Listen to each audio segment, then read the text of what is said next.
This is the current federal tax developments for the week of April the 1st, 2024. Current federal tax developments are brought to you by Kaplan Financial Education and by your state society of CPA. This week, we're going to look at the following issues that have arisen in the areas of federal taxes. We're going to start by looking at the tax court reversing its position on the validity of regulation that relates to conservation easements that it had upheld as being valid 4 years ago in another published tax court decision. We'll talk about what's changed since then and the not quite clear answer to what happens in the Sixth Circuit. Next, we're going to talk about the U.S. Supreme Court heard oral arguments this week in a case involving the estate tax value of a corporation that received life insurance to redeem the majority shareholders' estate's interest in the company. Now, we had talked about Conley when it was first decided. That was upheld on appeal. That case is then appealed to the Supreme Court. We're going to talk about this week what we heard in the oral arguments that have been given. Obviously, we expect a decision on the case before the end of this year's term for the court. Finally, we'll discuss an IRS news release on activities of the Criminal Investigation Division regarding their investigations and convictions in COVID relief cases. For the most part, the cases we're going to discuss there are PPP and EIDL loan cases, or what they're specifically discussing, although I'm sure the implication they're giving is to suggest that this might expand into ERC issues. Let's start with the tax court reversing itself. This was the case of Valley Park Ranch LLC et al. Versus Commissioner. Case 162 TC number 6, a published decision issued on March the 28th. Now, as you know, published decisions are officially the position of the tax court. And generally, the tax court means if the same facts come before the court in a new case, the tax court will follow the same rule of law as they do in this case, unless the Circuit Court of Appeals in the circuit in question has ruled in a contrary fashion, in which case then they would follow that circuit's ruling according to the Golson rule. Now, what's happening here was this issue involved a question related to the use of proceeds of a judicial extinguishment of a conservation easement. The idea being, if we're giving a conservation easement that otherwise qualifies, it would be disqualified if it's not done in perpetuity. Now, because always things could happen, like there could be an eminent domain proceeding that would allow, let's say, the local county to take over the entire area and disregard any of these easements that were on the property. I mean, they pay for them, supposedly, but otherwise they're extinguished. The question becomes, what happens if that property is sold and therefore the easements are extinguished by a judicial act? How do we divide up those proceeds? And the IRS had issued regulations that outline exactly how it's to be done. And there's been a lot of controversy there about certain rules.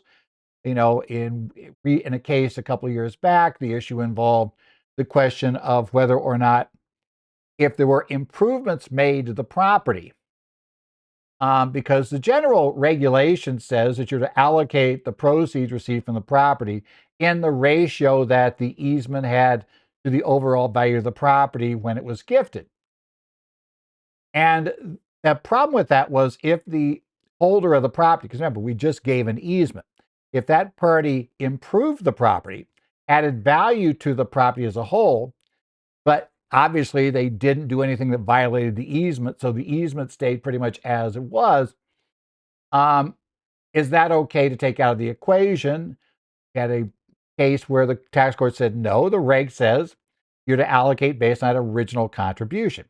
And of course, there's been lots of questions about whether that regulation as written, was valid. There are some questions involved, and specifically the questions are going to revolve around whether the IRS properly followed the Administrative Procedures Act.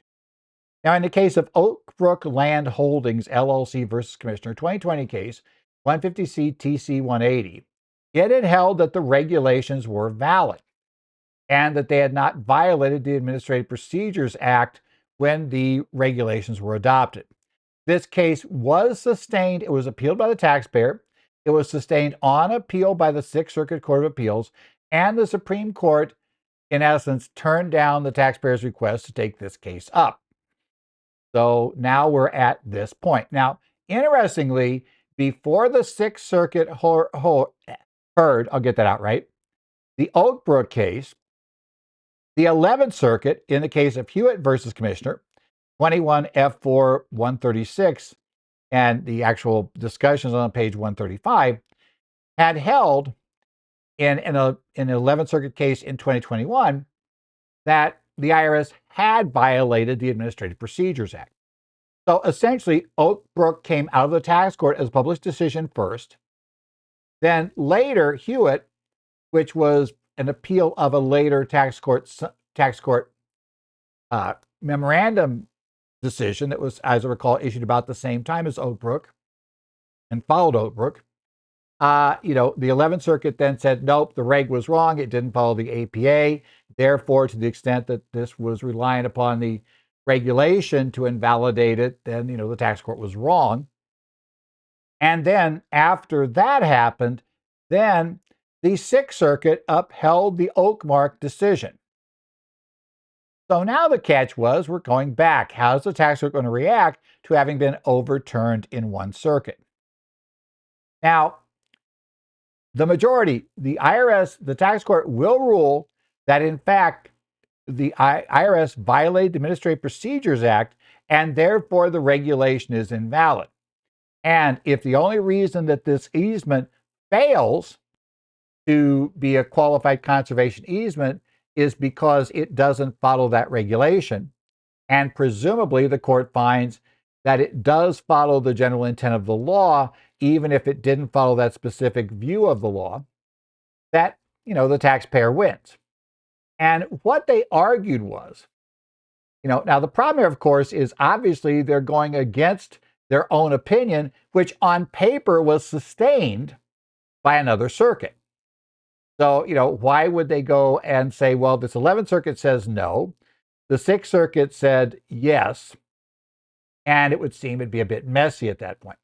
Well, what the majority argued, and what makes this interesting regarding how it's going to work in the Sixth Circuit, was they determined, reading the Sixth Circuit opinion, that the Sixth Circuit had concluded that there was no need to decide the validity of regulation in the case of Oak Brook, because the easement was essentially disallowed for other reasons. So, didn't matter if the reg was valid or not, they couldn't win even if the reg was valid. And the IRS points out that the Solicitor General of the U.S. argued the same point, stating again that you didn't have to see if the reg was valid. Oak Brook would lose anyway.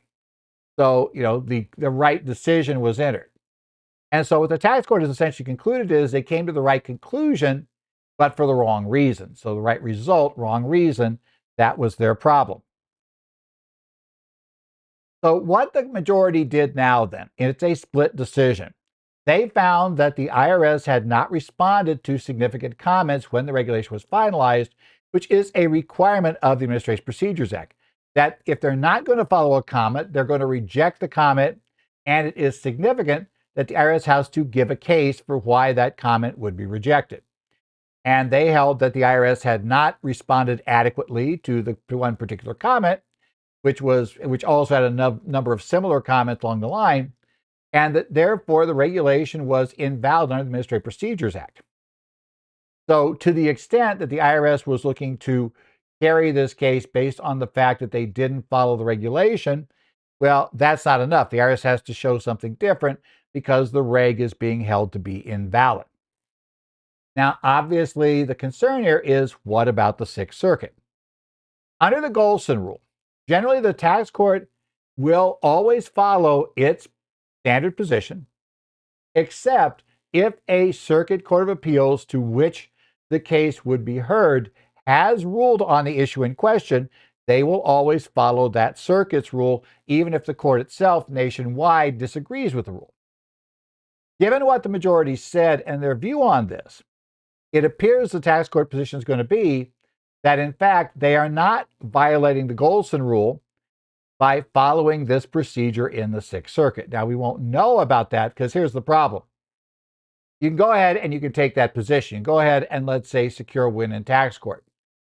The IRS could always go on appeal to the Sixth Circuit, hoping that perhaps the Sixth Circuit says, yeah, we said that, but still we held it was invalid, depending on how you read the case, or it just finds it invalid. So it's going to be kind of iffy there.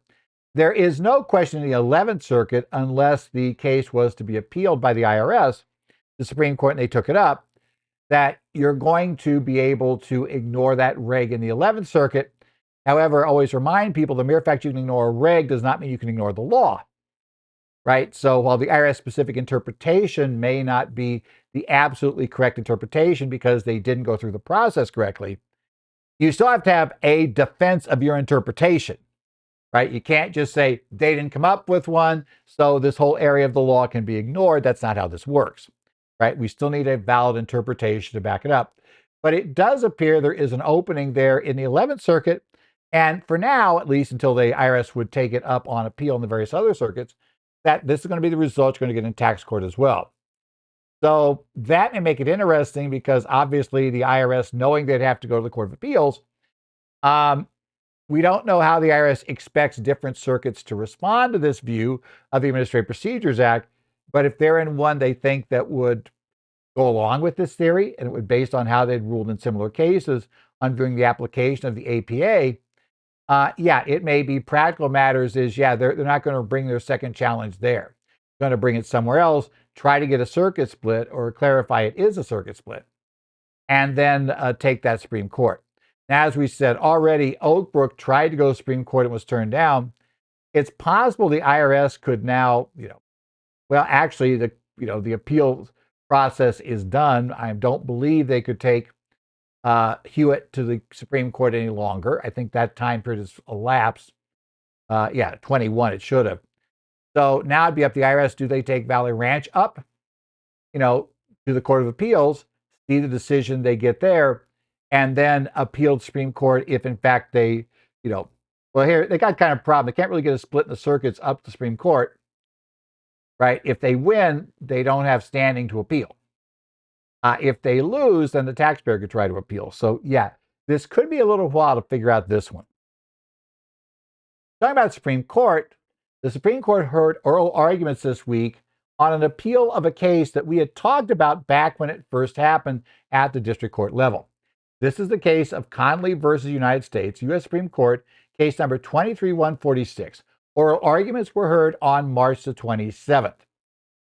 Now, this case involves life insurance that was paid for by the company, right? The corporation. And it was paid to the corporation on the death of the majority shareholder. The purpose of this life insurance was, under their plan, they didn't quite execute properly either. There were a lot of weird facts in the case. But anyway, the idea of the life insurance was that it would be used to redeem the shares of the majority shareholder. And the majority shareholder held over 70% of the shares, with the rest of the shares held by his brother. So bottom line, the corporation would take the money, use that to buy the shares from the brother, and then would leave those shares. And then the other, the remaining shareholder would essentially have 100% of the company as it existed before the death of this shareholder, without having put more funds in. And that is the way a lot of justices are going to phrase this, which has been taken by a lot of commentators to maybe not be a good sign for the taxpayers in this case. Now, in the regulations, there are ways that buy-sells will set values in the case of an estate. But this program failed on a number of structures. Number one, it was between related parties.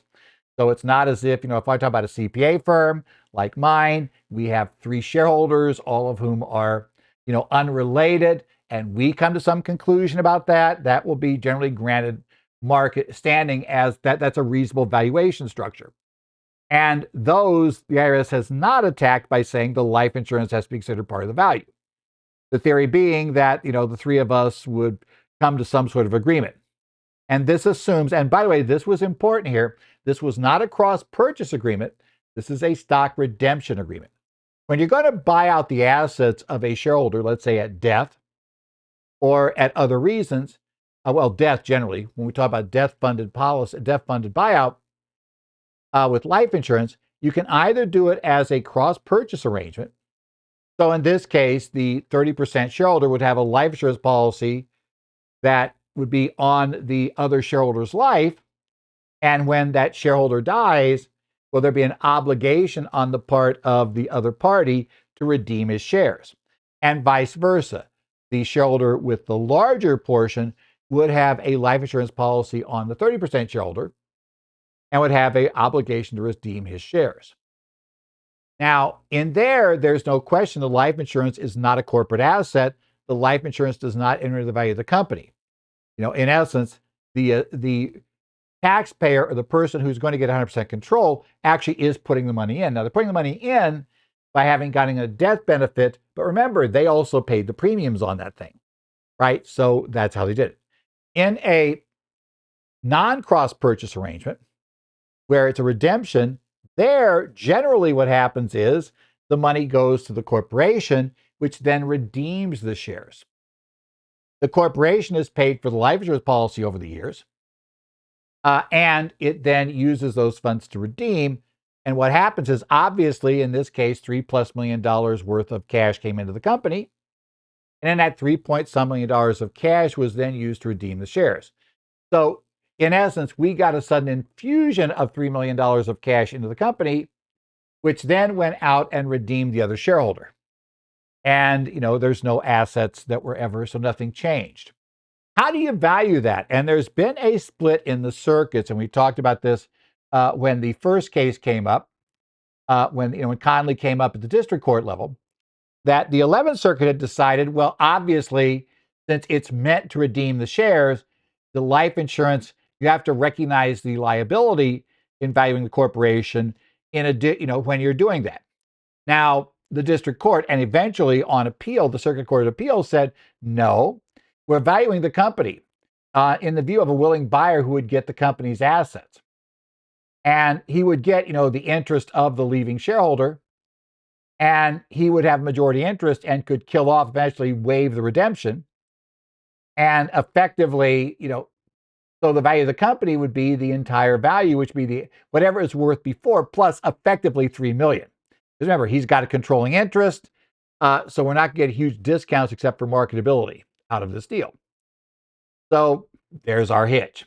Well, again, we are under the redemption arrangement, and we didn't meet the regulations, so the IRS argued, unlike, the taxpayer argued that the insurance was, the insurance should be offset by liability to redeem the shares when you valued the corporation. Now, it turned out not all the life insurance went to redeem the shares. That's part of what they really didn't follow in the arrangement. They didn't follow the agreement. There's lots of other issues you read this case. But the fundamental question which the court decided was they rejected the 11th Circuit view that you had to consider the redemption obligation when valuing the company in the estate. And it makes, like I said, about a $3 million difference if we ignore the redemption in the value of the estate of the stock. And obviously about 70% of that ends up coming, being taxable in the decedent's estate. That was part of the deal. Now, the 8th Circuit had agreed with the trial court liability should not be consideration evaluation. And it was at odds with an 11th Circuit decision involving a very similar situation where they said, no, you count that liability. So now we're before the Supreme Court, 1 hour oral arguments like normal, and the justices are peppering the parties with questions. And primarily they peppered the counsel for the taxpayer. Did ask some questions of the government, but basically peppered the questions a lot to the taxpayer. And the Supreme Court had agreed to hear the case, so they heard it. And what seems to really have locked up the justice for a while was, wait, his brother is putting nothing in, right? He's putting nothing in, but he's getting the whole company. The company is still exactly as it was before his brother died. So he's getting a windfall, right? There's an untaxed for transfer purposes, transfer of value from the estate of his brother to the surviving brother, right? He went from minority owner to 100% owner. with the corporation identical to as it was the day before his brother died, and he never had to put any of his own money in there. And they're saying, well, no, that appears that in fact you were essentially an indirect beneficiary of the estate. You might not have been named in the estate, but the structure of the arrangement was your brother was essentially transferring a huge chunk of interest to you, in addition, and so essentially the value of the company should be the much higher number. That'd be included in his brother's estate. Now, the Taxpayers Council did point out that US GAAP requires treating such a redemption requirement and agreement as a liability on the corporate books when such a structure exists. But the justices did not seem interested in looking deeper at this. He did mention that, but the justices really didn't probe deeply into, was it important that GAAP said you do it that way? And I think one of the issues is the justices will see what they say in the decision, but I think we're all aware that GAAP is not valuation.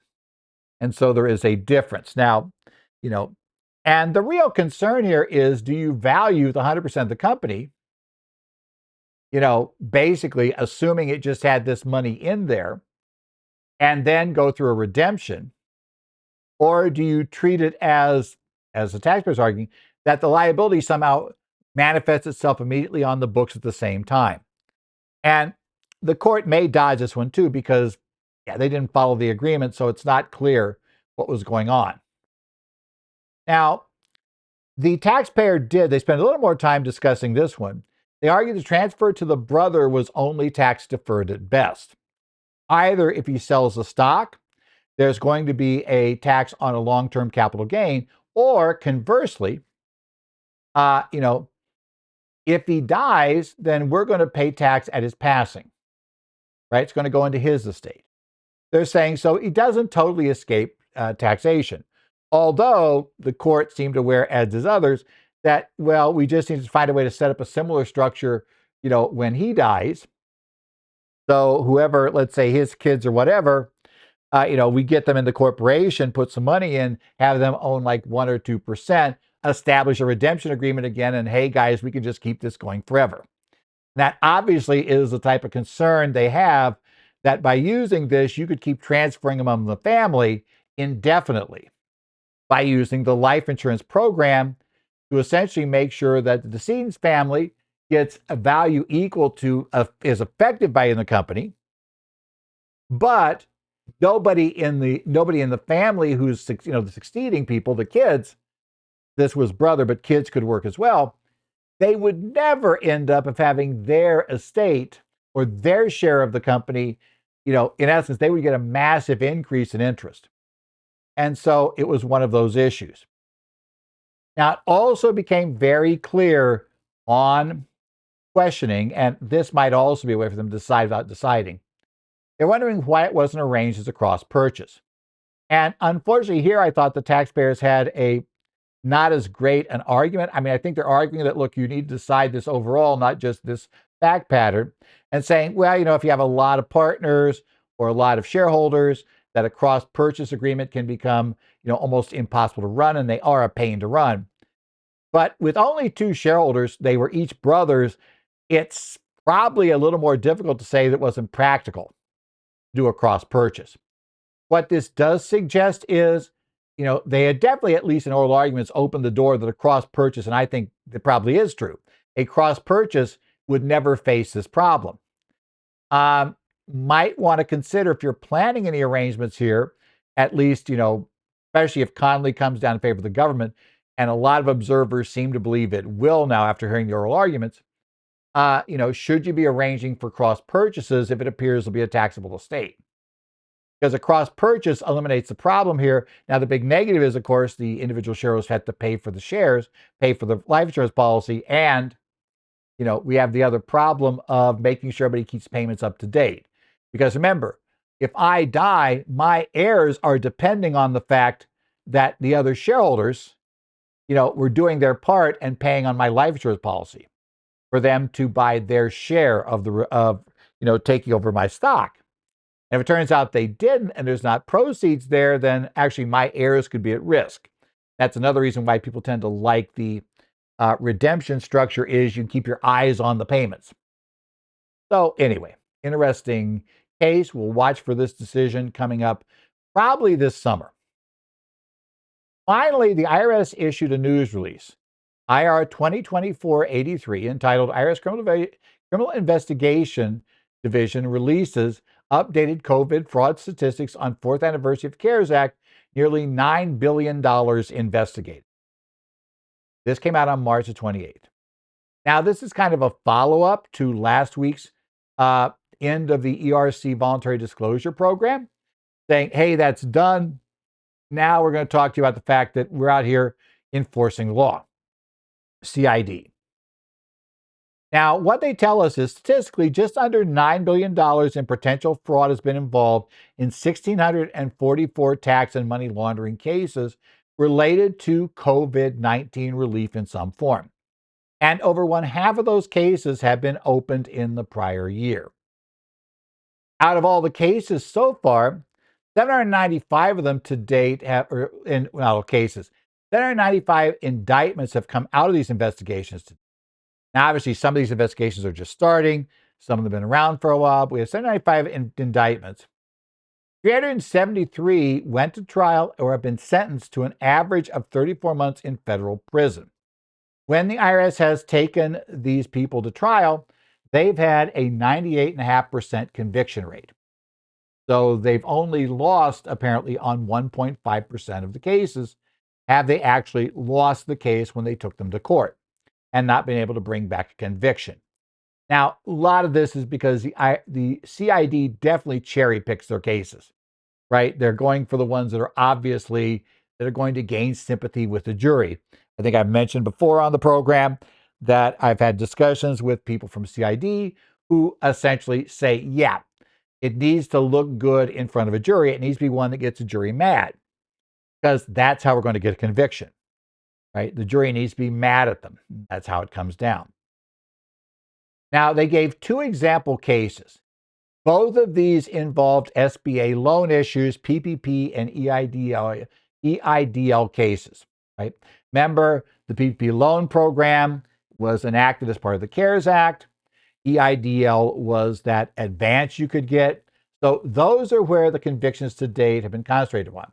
It makes sense that, in fact, that's probably where most things have happened so far, because that program got seriously underway much earlier. Remember, initially, until the end of 2020, when they passed another act, the original CARES Act, you couldn't get an ERC loan, you couldn't get ERC credit on your payroll taxes unless you hadn't gotten a PPP loan.